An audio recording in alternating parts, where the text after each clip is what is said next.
नमस्कार, आपका स्वागत है। आज मैं आपको रूबरू कराना चाहता हूँ ऐसे नौजवान से जो कहीं न कहीं अपने आप में अकेले चलते हैं और काफ़िला बन जाता है। ये बात मैं इसलिए कर रहा हूँ, इटावा में अगर आप आएँगे और फरहान शकील का नाम लेंगे, तो लोग अपने आप कह देंगे कि यूथ में अच्छी खासी पकड़ रखते हैं।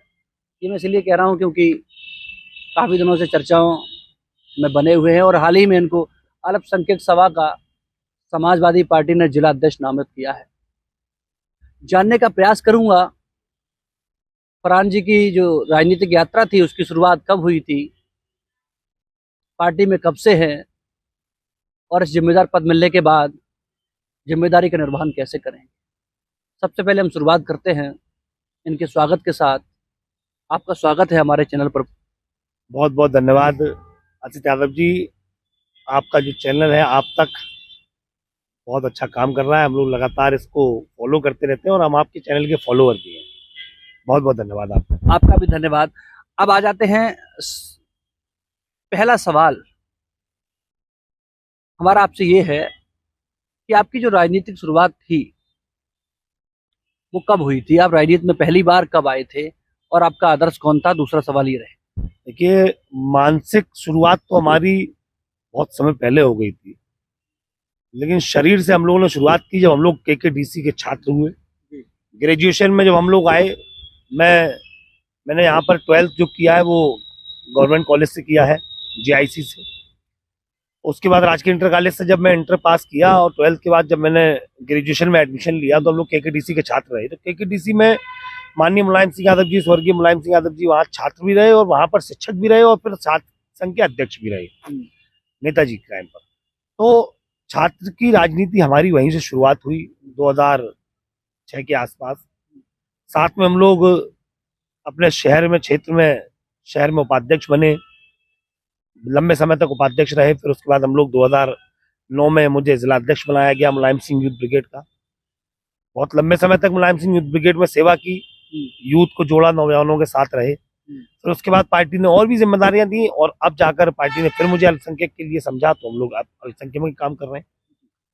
ये हम लोगों का और हमारे इटावा के नौजवानों का, उनको ये लगता है कि समाजवादी पार्टी ने नौजवानों को सबसे ज्यादा, मेरा मानना है, नौजवानों के साथ समाजवादी पार्टी से ज्यादा कोई बड़ा दल नहीं जो खड़ा रहा हो। आप अपने राजनीति में आदर्श किसे मानते हैं? देखिए, मेरे आदर्श तो हमेशा, मैं विचारधारा, समाजवादी पार्टी एक विचारधारा है और मेरी विचारधारा माननीय मुलायम सिंह यादव जी से जुड़ी हुई थी और नेताजी के विचारों से ही मैं प्रेरित रहा और हमेशा ही नेताजी के स्वभाव से, नेताजी की बातों से और नेताजी का जो राजनीति करने का तरीका था उससे हम लोग बड़ा प्रेरित रहे। और नेताजी से मैं ही नहीं, मुझे लगता है यहाँ इटावा जनपद का ऐसा कोई गांव, ऐसा कोई मोहल्ला, ऐसा शहर का कोई कस्बा नहीं रहा होगा जिससे नेताजी से लोग प्रेरित नहीं। हमारे आदर्श हो सकता है वक्त रहते हम लोगों को जरूरत पड़ी होगी, गुरु हमारे हैं और भी लोग हैं, लेकिन प्रेरित अगर हम लोग रहे हैं तो नेताजी की राजनीति से रहे। कहीं ना कहीं जब अब बात राजनीति की आती है, आप पढ़े लिखे हैं, चाहते तो आप नौकरी कर सकते थे, चाहते तो देश की तमाम तरीके से सेवा कर सकते थे, फिर आप राजनीति में ही क्यों आए? दूसरी बात, समाजवादी पार्टी को ही आपने क्यों चुना? सबसे पहली बात कि समाजवादी पार्टी, मैंने अभी आपसे कहा कि एक विचारधारा है, समानता की बात करती है। समाजवाद में कोई अंतर नहीं, कोई भेदभाव नहीं, जाति धर्म के नाम पर किसी भी तरीके का। नेताजी ने हमेशा अल्पसंख्यक समुदाय को, मुस्लिम समुदाय को, मुस्लिम भाइयों को उतनी ही तरजीह दी जितनी हिंदू भाई को दी, बराबर का स्थान दिया, अपने पास बिठाला, अपने साथ रखा। और जितने ही इस देश के अंदर राजनीतिक संगठन है और राजनीतिक दल है, इतना समानता किसी दल में नहीं होगी जितनी समाजवादी पार्टी में। उसका सबसे बड़ा उदाहरण मैं आपको दे दूं कि आजम खान साहब अभी दुर्भाग्यवश कि वो जेल में है और वो आपको भी पता है कि हालातों में और राजनीतिक हालातों की वजह से जेल में है। ये इतना बड़ा, उनके आजम खान साहब को बराबर नेताजी अपनी कुर्सी के बराबर में बिठाते थे, चाहे राष्ट्रीय कार्यकारिणी की मीटिंग हो और चाहे प्रदेश कार्यकारिणी की मीटिंग हो। अगर चीफ गेस्ट नेताजी जब उसमें मौजूद हुआ करते थे तो बराबर में आजम खान साहब हुआ करते थे। तो समानता रही है और इटावा के मुस्लिम समुदाय ने नेताजी को अपने प्रति बहुत अच्छे से काम करते देखा है, इस तरीके से काम करते देखा है, लगता था कि हाँ एक कोई मुस्लिम समाज का और अल्पसंख्यक समाज का कोई एक बहुत बड़ा वकालत करने वाला निकला। इसी में एक सवाल निकल करके ये आता है, कहीं ना कहीं आपने बात नेताजी मुलायम सिंह की है, तो कहीं ना कहीं उनका और मुस्लिम समाज के साथ एक भरोसा था, मुस्लिम समाज को कहीं ना कहीं कोई बात आएगी तो मुलायम सिंह हमारे सम्मान के साथ खिलवाड़ नहीं होने देंगे। आपको ये लगता है कि मुलायम सिंह यादव के जाने के बाद या उनके अस्वस्थ होने के बाद आजम खान के साथ जिस तरीके से घटनाक्रम रहा, समाजवादी पार्टी पर ये आरोप लगा, मुस्लिम कम्युनिटी के लोगों ने ये आरोप लगाया कि उतनी प्रखर तरीके से आजम खान को न्याय दिलाने के लिए समाजवादी पार्टी ने अपनी आवाज बुलंद नहीं की जितना उन्हें करना चाहिए था। देखिए, आप नेताजी ने, मुझे बहुत अच्छे से याद है कि नेताजी जब हम लोग छोटे थे तो नेताजी को लोग मुल्ला मुलायम कहते थे। नेताजी को मुस्लिम समाज का एक बहुत बड़ा नेता इसलिए भी माना गया कि नेताजी ने उर्दू अनुवादक लगाए, नेताजी ने उर्दू शिक्षकों की भर्ती कराई, जो भर्तियां रुकी हुई थी, रोक लगी थी, मायावती के जमाने में कई भर्तियां नहीं हुई और दलों की सरकारें नहीं, लेकिन कई भर्तियां नहीं हुई, लेकिन मुलायम सिंह यादव जी ने मुस्लिम समाज को दिया भी है। तो इसलिए मुस्लिम समाज का मानना हमेशा रहा है कि नेताजी से बड़ा मुस्लिम हितैषी नेता कोई नहीं है। परिस्थितियां बदली, माननीय शिवपाल सिंह यादव जी का जिला है, माननीय शिवपाल सिंह यादव जी ने यहाँ पर तमाम ऐसे मुस्लिम लोग हैं जो थानों में पकड़ गए, जिनके खिलाफ बहुत बड़ी कार्रवाई होनी थी, माननीय शिवपाल सिंह यादव ने जाकर उनको बचा लिया। मेरे पास उदाहरण है, वो लोग ऐसे हैं जो अभी यहाँ मौजूद है, ऐसा नहीं है वो दुनिया से चले गए, उनको पता है कि वो बहुत बुरी परिस्थितियों में फंस जाते और माननीय शिवपाल सिंह यादव जी उनको बचा के ले आए और उनको बचाने के बाद आज उनका जीवन बच गया, वरना उनके ऊपर बहुत बड़े केस लगते और वो उनका जीवन समाप्त हो जाता। पुलिस तो चाह रही थी उन पर केस लगाना। तो मैं आपको ये बता दूं कि परिस्थितियां किस तरीके से होती हैं, आदमी को ये समझना चाहिए। नेता तो चाहता है अपने कार्यकर्ताओं को बचाना, लेकिन कभी कभी परिस्थितियां विपरीत होती हैं, वो नहीं बचा पाता है, वो चाह के भी नहीं बचा पाता है। तो इसमें कोई मुझे कहने में संकोच नहीं होगा कि बहुत जल्दी आजम खान साहब हमारे बीच में होंगे और हम लोगों के साथ उसी तरीके से एक हरारत पैदा करने का काम करेंगे और जोश के साथ। उनका नाम जब आता है तो आजम खान साहब का हम लोगों के अंदर जोश इसलिए भी आ जाता है कि आजम खान ने बहुत कौम के लिए और कौम के लोगों के लिए बात उठाने का काम किया। आजम खान का एक स्पीच बहुत वायरल होता है, शायद मुझे अभी भी याद है, उन्होंने कहा था कि 7 समुद्र पार से भी कोई उंगली पकड़कर तुम्हें शिक्षा दिलाने नहीं आएगा। तो एक वाक्य आपने सुना होगा, शायद आपने भी सुना होगा। देखिए, वो शिक्षा जगत में एएमयू के स्टूडेंट रहे और अब उन्होंने उसके बाद फिर खुद में एक यूनिवर्सिटी को क्रिएट किया। तो ये बहुत बड़ी बात है, एक जीवन में आदमी एक स्कूल नहीं बना पाता है, उन्होंने एक यूनिवर्सिटी का स्थापना कर दी और स्थापना करने के बाद उस यूनिवर्सिटी को बखूबी चला रहे हैं। लेकिन अब वो हालात सरकारों के खिलाफ की सरकारें आई, उस यूनिवर्सिटी को, शिक्षा के मंदिर को तार तार कर दिया गया। आप देखिए वहां पर किताबें, वहां पर जांचें इस तरीके से की गई, ऐसा लग रहा था ऐसे कोई शिक्षा का मंदिर नहीं हो, कुछ और हो। शिक्षा का मंदिर में आप घुस के पुलिस इस तरीके से बर्बरता करे तो उसमें विषय पर आपको पता है पूरे देश ने देखा है।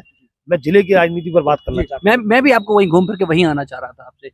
अब चूंकि आपको जिला अध्यक्ष नामित किया है तो आप कम समय तो आपको मिला ही है, स्वाभाविक सी बात है कि अब कुछ दिनों बाद इलेक्शन आचार संहिता लागू हो जाएगी और इलेक्शन के जो तैयारी है वो पूरी तरीके से शुरू हो गई है। आप कैसे देखते हैं कि इटावा जो आपका कहीं कभी गढ़ माना जाता था, मुलायम सिंह यादव के नाम से लोग कह देते कि इटावा तो मुलायम सिंह यादव का गढ़ है, सपा का गढ़ है, लेकिन उसी गढ़ में सेंधमारी की है भाजपा ने 2014 के बाद से ही आप सत्ता से बाहर हैं इटावा में। तो आप कैसे देखते हैं इस बार किस तरीके से जीत दर्ज करें? देखिए, ये मुलायम सिंह का गढ़ है, मुलायम सिंह का घर है, अखिलेश यादव जी का घर है, माननीय शिवपाल सिंह यादव जी का घर है और अंशुल यादव जी का घर है, आदित्य यादव जी का घर है, पूरे परिवार का घर है। यहाँ से ये कोई झुटला नहीं जा सकता कि इस मोहल्ले का एक एक व्यक्ति इस परिवार से नाम से जुड़ा हुआ है। मुझे लगता है कि फरहान शकील को जब खुशी होती है जब भीड़ में उनके नेता उनको नाम से बुला लेते हैं। तो आप देखिए, यहाँ पर शहर का कोई व्यक्ति, पूरे जनपद का जब कोई काम नहीं करता है तो समाजवादी पार्टी काम करती है। फिर कौन सी कमियां रह जाती हैं जो आप इटावा की सीट हार जाते हैं? वो आपस की कुछ चीजें रही, उस पर आप नहीं जा रहे। आपको पता है कि परिस्थितियां दूसरी रही, उस टाइम पर परिस्थितियां दूसरी थी, लेकिन अब की स्थिति बता देंगे कि मौका मिलेगा तो दिखा देंगे तुम्हें कितना प्यार करते हैं सनम। ये मौका है, समाजवादी पार्टी के लोग, अल्पसंख्यक सभा के लोग, अल्पसंख्यक समाज के लोग इस बार इटावा की धरती पर एक नया आयाम, नया अध्याय, नया इतिहास लिखने वाले हैं। आप ये देख लेना कि इस बार इटावा की सीट पूरी जान और ताकत लगा दे भारतीय जनता पार्टी के खाते में नहीं जाएगी। इस बार सीट जीतेगी इंडिया गठबंधन का प्रत्याशी और समाजवादी पार्टी का प्रत्याशी यहाँ से जीतेगा। लोकसभा में बहुत बड़ी जीत होगी।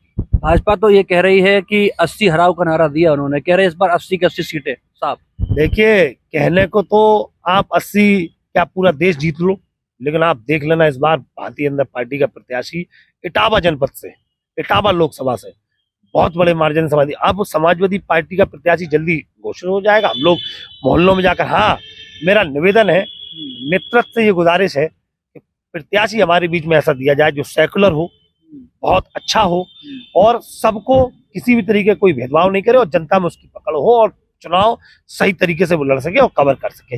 हम लोग पूरी तरीके से उसकी मदद करेंगे। आखिरी सवाल मेरा आपसे यही है कि इटावा के सांसद रामशंकर कठेरिया का कार्यकाल दूसरा इलेक्शन है, दूसरी बार पार्टी ने मौका दिया है, आप कैसे देखते हैं सरकार के काम को और रामशंकर कठेरिया के कामकाज को, पूरी जो कार्यशैली रही उसे आप कैसे देखते हैं? आप देखिए, भारतीय जनता पार्टी की सरकार में एक पेपर होता है और वो पेपर लीक हो जाता है, 60 लाख बच्चों का भविष्य उठा के ताक पर रख दिया जाता है।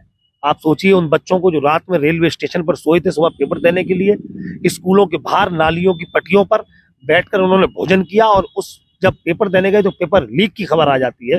तमाम लोग हैं जो बीमार हो गए, घबराहट के मरीज हो गए, मानसिक तनाव झेल नहीं पाए, उनके माता और पिता। तो आप सोचिए 60 लाख बच्चों का फिर किस किस नाम पर वोट मांगेगी भारतीय जनता पार्टी उस सरकार में अगर ये होगा। आप देख लीजिएगा इसका विरोध, इसका जितना भी चीजें, ये पेपर अभी गणित का और जीव विज्ञान का आपने पेपर सुना होगा लीक हुआ, तो अगर इस तरीके से हुआ किसान आंदोलन तो बैठा रहा, किसानों की सुनने वाला कोई नहीं है। उस नेता को टिकट दे दिया जाता है जिसके बेटे ने किसानों पर गाड़ी चला दी थी। किसान आंदोलन बैठे थे, वो उसका बेटा गाड़ी चला के निकल गया। तो इस देश में भारतीय जनता पार्टी को तय करना पड़ेगा कि समाज के साथ जो खड़ा है उसको जिताना है या जो समाज के खिलाफ खड़ा है उसको जिताना है। इस बार जनता समाज के साथ और मोहब्बत बांटने वालों के साथ है, अखिलेश यादव के साथ है, इंडिया गठबंधन के साथ है। मुस्लिम, पूरा मुस्लिम समाज किधर जाए? आप एक तरफा मुस्लिम समाज रहेगा, पीडीए के साथ है, पीड़ित, दलित, अल्पसंख्यक, सारा पूरा समाज। आप जाके देखिए, आप तो सर्वे करते हैं, आप तो मीडिया के साथी हैं, आप सर्वे कर लीजिए। यहाँ पर इटावा में एक तरफा लहर होगी। मेरा फिर निवेदन है, पार्टी प्रत्याशी जल्द उतारे और अच्छा प्रत्याशी उतारे जिससे वो हिंदू भाई, मुस्लिम भाई, अल्पसंख्यक समाज में एक सामंजस्य बैठाने का काम करे। यहाँ की लोकसभा सिकंदरा तक लगती है, हमारे मोहल्ले शहर के हैं, जहां भी जरूरत पड़ेगी हम लोग जान लगाने का इसलिए काम करेंगे। हम लोगों को अब परिस्थितियां, तस्वीर बदलनी है। अगर अब तस्वीर नहीं बदल पाएंगे तो नौजवानों की बहुत बड़ी जिम्मेदारी है, तस्वीर बदलने की जिम्मेदारी नौजवानों के कंधों पर है, तो कंधों पर निभाना पड़ेगा।